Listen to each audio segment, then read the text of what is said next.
أعوذ بالله من الشيطان الرجيم. بسم الله الرحمن الرحيم. ألف لام را تلك آيات الكتاب الحكيم. أكان للناس عجبا أن أوحينا إلى رجل منهم أن أنذر الناس وبشر الذين آمنوا أن لهم قدم صدق عند ربهم. قال الكافرون إن هذا لساحر مبين. إن ربكم الله الذي خلق السماوات والأرض في 6 أيام ثم استوى على العرش يدبر الأمر ما من شفيع إلا من بعد إذنه. ذلكم الله ربكم فاعبدوه أفلا تذكرون. إليه مرجعكم جميعا وعد الله حقا إنه يبدأ الخلق ثم يعيده ليجزي الذين آمنوا وعملوا الصالحات بالقسط والذين كفروا لهم شراب من حميم وعذاب أليم بما كانوا يكفرون. هو الذي جعل الشمس ضياء والقمر نورا وقدره منازل لتعلموا عدد السنين والحساب. ما خلق الله ذلك إلا بالحق يفصل الآيات لقوم يعلمون. إن في اختلاف الليل والنهار وما خلق الله في السماوات والأرض لآيات لقوم يتقون.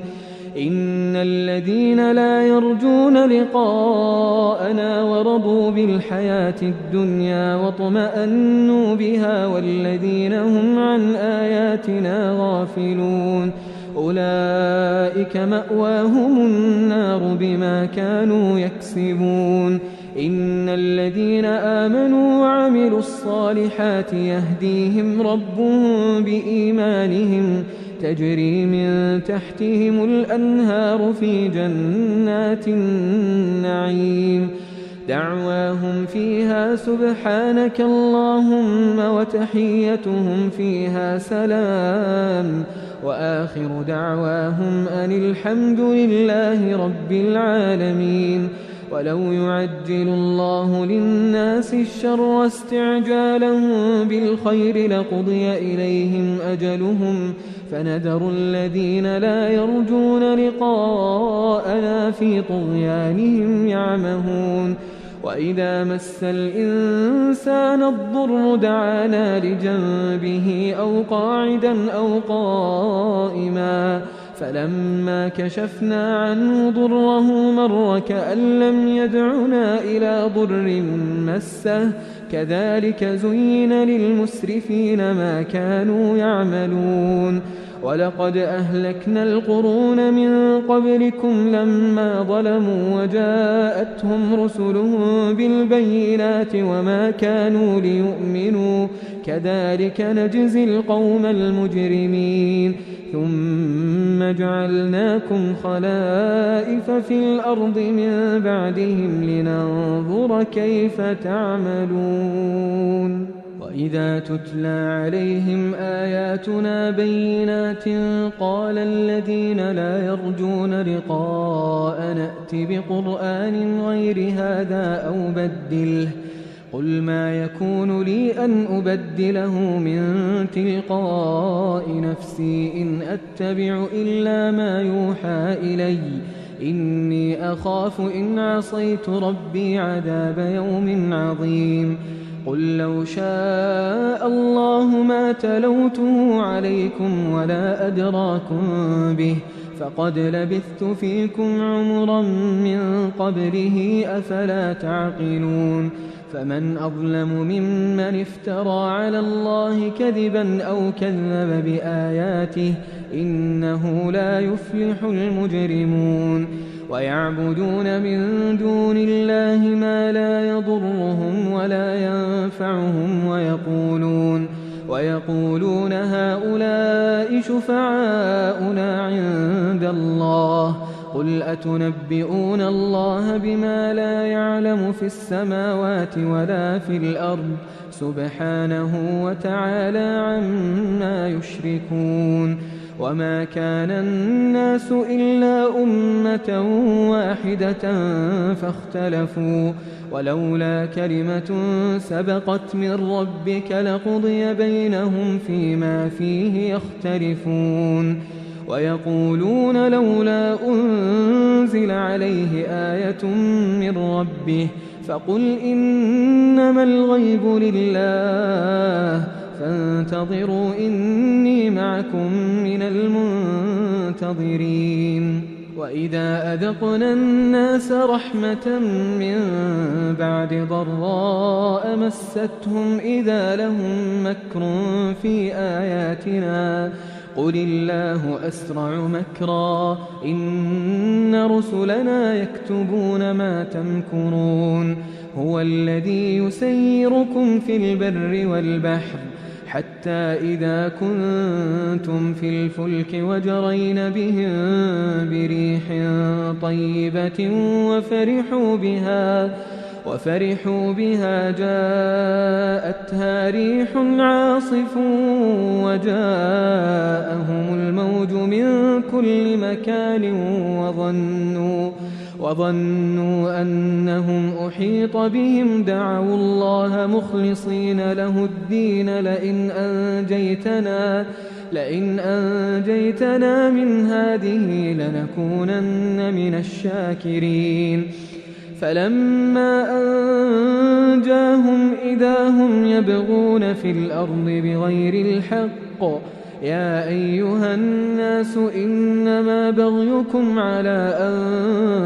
أنفسكم متاع الحياة الدنيا ثم إلينا مرجعكم فننبئكم بما كنتم تعملون إنما مثل الحياة الدنيا كماء أنزلناه من السماء فاختلط به نبات الأرض مما يأكل الناس والأنعام حتى إذا أخذت الأرض زخرفها وزينت وظن أهلها أنهم قادرون عليها أتاها أمرنا ليلا أو نهارا فجعلناها حصيدا كأن لم تغن بالأمس كذلك نفصل الآيات لقوم يتفكرون والله يدعو إلى دار السلام ويهدي من يشاء إلى صراط مستقيم للذين أحسنوا الحسنى وزيادة ولا يرهق وجوههم قتر ولا ذلة أولئك أصحاب الجنة هم فيها خالدون والذين كسبوا السيئات جزاء سيئة بمثلها وترهقهم ذلة ما لهم من الله من عاصم كأنما أغشيت وجوههم قطعا من الليل مظلما أولئك أصحاب النار هم فيها خالدون ويوم نحشرهم جميعا ثم نقول للذين أشركوا مكانكم أنتم وشركاؤكم فزيلنا بينهم وقال شركاؤهم ما كنتم إيانا تعبدون فكفى بالله شهيدا بيننا وبينكم إن كنا عن عبادتكم لغافلين هنالك تبلو كل نفس ما أسلفت وردوا إلى الله مولاهم الحق وضل عنهم ما كانوا يفترون قل من يرزقكم من السماء والأرض أم من يملك السمع والأبصار ومن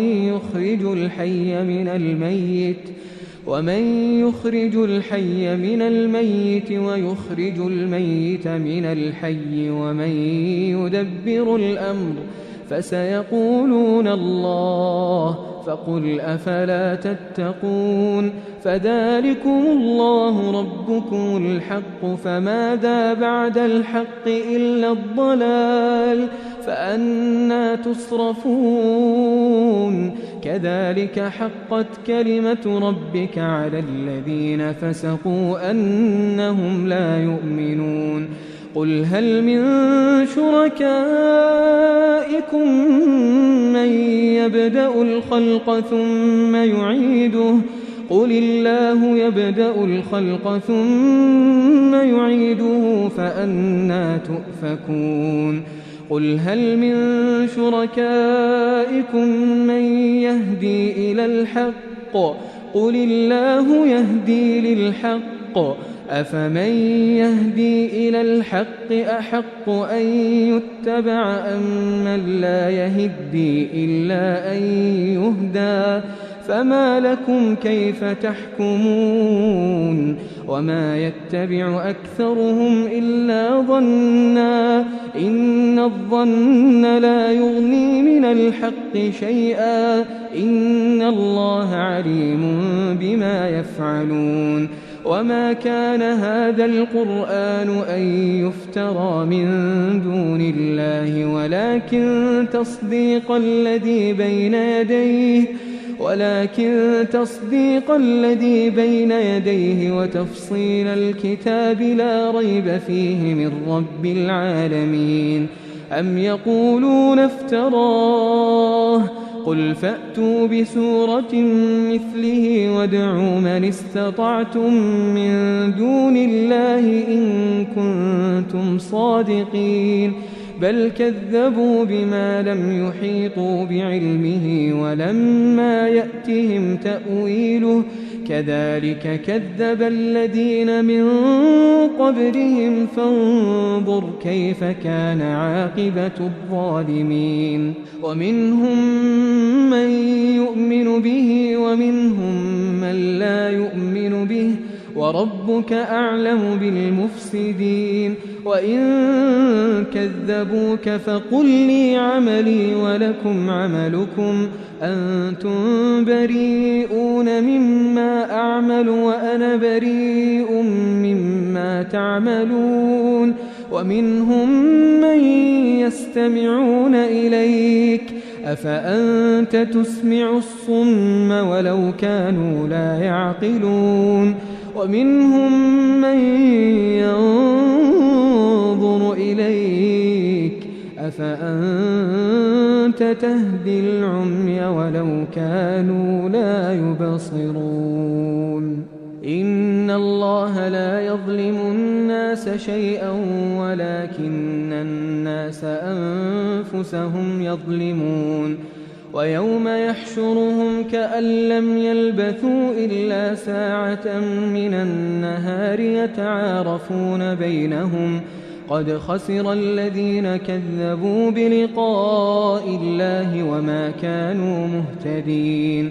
وإما نرينك بعض الذي نعدهم أو نتوفينك فإلينا مرجعهم ثم الله شهيد على ما يفعلون ولكل أمة رسول فإذا جاء رسولهم قضي بينهم بالقسط وهم لا يظلمون ويقولون متى هذا الوعد إن كنتم صادقين قل لا أملك لنفسي ضرا ولا نفعا إلا ما شاء الله لكل أمة أجل إذا جاء أجلهم فلا يستأخرون ساعة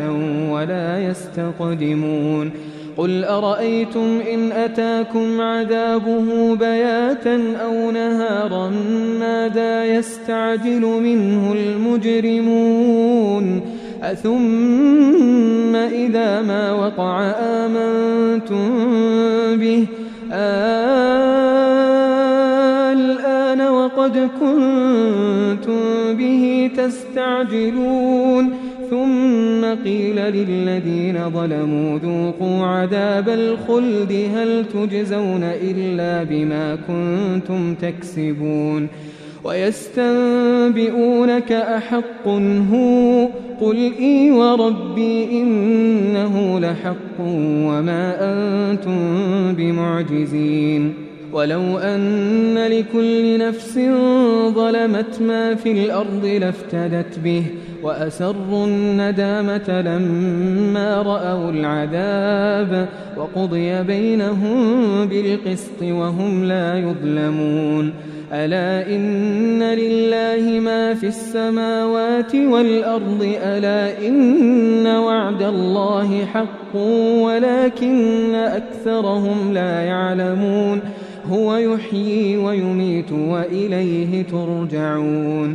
يا أيها الناس قد جاءتكم موعظة من ربكم وشفاء لما في الصدور وهدى ورحمة للمؤمنين قل بفضل الله وبرحمته فبذلك فليفرحوا هو خير مما يجمعون قل أرأيتم ما أنزل الله لكم من رزق فجعلتم منه حراما وحلالا قل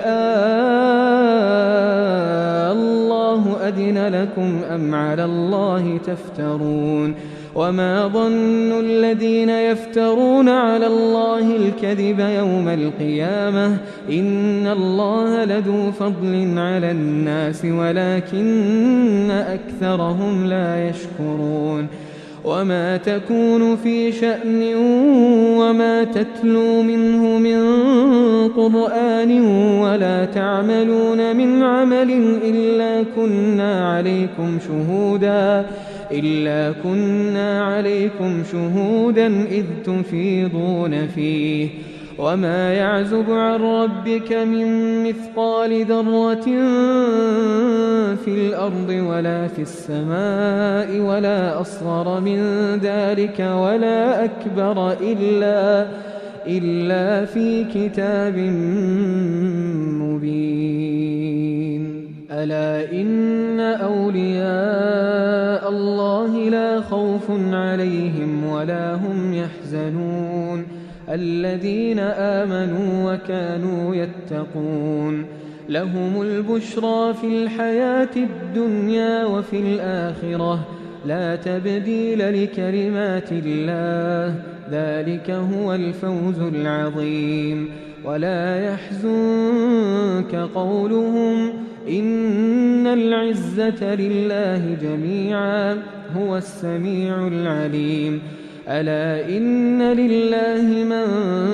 في السماوات ومن في الأرض وما يتبع الذين يدعون من دون الله شركاء إن يتبعون إلا الظن وإن هم إلا يخرصون هو الذي جعل لكم الليل لتسكنوا فيه والنهار مبصرا إن في ذلك لآيات لقوم يسمعون قالوا اتخذ الله ولدا سبحانه هو الغني له ما في السماوات وما في الأرض إن عندكم من سلطان بهذا أتقولون على الله ما لا تعلمون قل إن الذين يفترون على الله الكذب لا يفلحون متاع في الدنيا ثم إلينا مرجعهم ثم نذيقهم العذاب الشديد بما كانوا يكفرون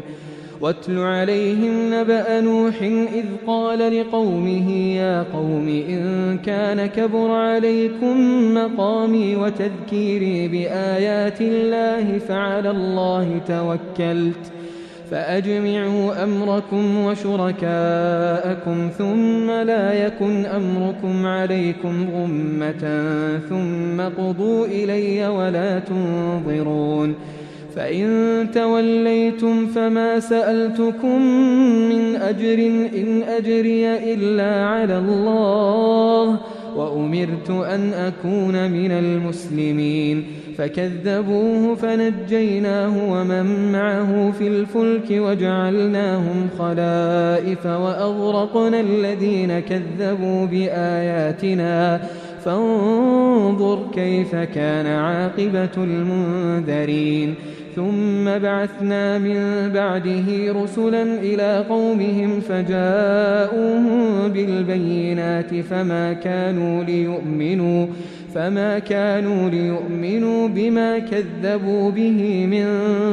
قبل كذلك نطبع على قلوب المعتدين ثم بعثنا من بعدهم موسى وهارون إلى فرعون وملئه بآياتنا فاستكبروا وكانوا قوما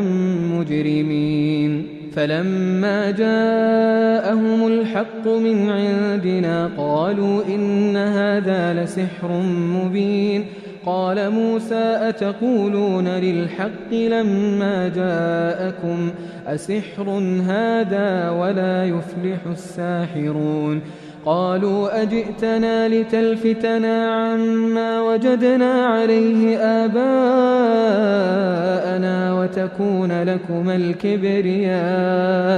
وتكون لكما الكبرياء في الأرض وما نحن لكما بمؤمنين وقال فرعون ائتوني بكل ساحر عليم فلما جاء السحرة قال لهم موسى ألقوا ما أنتم ملقون فلما ألقوا قال موسى ما جئتم به السحر إن الله سيبطله إن الله لا يصلح عمل المفسدين ويحق الله الحق بكلماته ولو كره المجرمون فما آمن لموسى إلا ذرية من قومه على خوف من فرعون وملئهم أن يفتنهم وإن فرعون لعال في الأرض وإنه لمن المسرفين وقال موسى يا قوم إن كنتم آمنتم بالله فعليه توكلوا إن كنتم مسلمين فقالوا على الله توكلنا ربنا لا تجعلنا فتنة للقوم الظالمين ونجنا برحمتك من القوم الكافرين وأوحينا إلى موسى وأخيه أن تبوأ لقومكما بمصر بيوتا واجعلوا بيوتكم قبلة وأقيموا الصلاة وبشر المؤمنين وقال موسى ربنا إنك آتيت فرعون وملأه زينة وأموالا في الحياة الدنيا ربنا ليضلوا عن سبيلك ربنا اطمس على أموالهم واشدد على قلوبهم فلا يؤمنوا حتى يروا العذاب الأليم قال قد أجيبت دعوتكما فاستقيما ولا تتبعان سبيل الذين لا يعلمون وجاوزنا ببني إسرائيل البحر فأتبعهم فرعون وجنوده بغيا وعدوا حتى إذا أدركه الغرق قال آمنت أنه لا إله إلا الذي آمنت به بنو إسرائيل وأنا من المسلمين الآن وقد عصيت قبل وكنت من المفسدين فاليوم ننجيك ببدنك لتكون لمن خلفك آية وإن كثيرا من الناس عن آياتنا لغافلون ولقد بوأنا بني إسرائيل مبوأ صدق ورزقناهم من الطيبات فما اختلفوا حتى جاءهم العلم إن ربك يقضي بينهم يوم القيامة فيما كانوا فيه يختلفون فإن كنت في شك مما أنزلنا إليك فاسأل الذين يقرؤون الكتاب من قبلك لقد جاءك الحق من ربك فلا تكونن من الممترين ولا تكونن من الذين كذبوا بآيات الله فتكون من الخاسرين إن الذين حقت عليهم كلمة ربك لا يؤمنون ولو جاءتهم كل آية حتى يروا العذاب الأليم فلولا كانت قرية آمنت فنفعها إيمانها إلا قوم يونس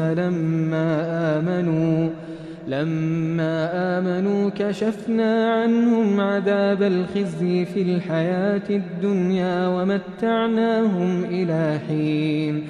ولو شاء ربك لآمن من في الأرض كلهم جميعا أفأنت تكره الناس حتى يكونوا مؤمنين وما كان لنفس أن تؤمن إلا بإذن الله ويجعل الرجس على الذين لا يعقلون قل انظروا ماذا في السماوات والأرض وما تغني الآيات والنذر عن قوم لا يؤمنون فهل ينتظرون إلا مثل أيام الذين خلوا من قبلهم قل فانتظروا إني معكم من المنتظرين ثم ننجي رسلنا والذين آمنوا كذلك حقا علينا ننجي المؤمنين قل يا أيها الناس إن كنتم في شك من ديني فلا أعبد الذين تعبدون من دون الله ولكن أعبد الله الذي يتوفاكم وأمرت أن أكون من المؤمنين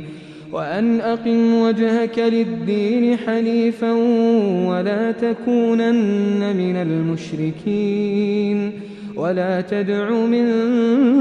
دون الله ما لا ينفعك ولا يضرك فإن فعلت فإنك إذا من الظالمين وإن يمسسك الله بضر فلا كاشف له إلا هو وإن يردك بخير فلا راد لفضله يصيب به من يشاء من عباده وهو الغفور الرحيم قل يا أيها الناس قد جاءكم الحق من ربكم فمن اهتدى فإنما يهتدي لنفسه ومن ضل فإنما يضل عليها وما أنا عليكم بوكيل واتبع ما يوحى إليك واصبر حتى يحكم الله وهو خير الحاكمين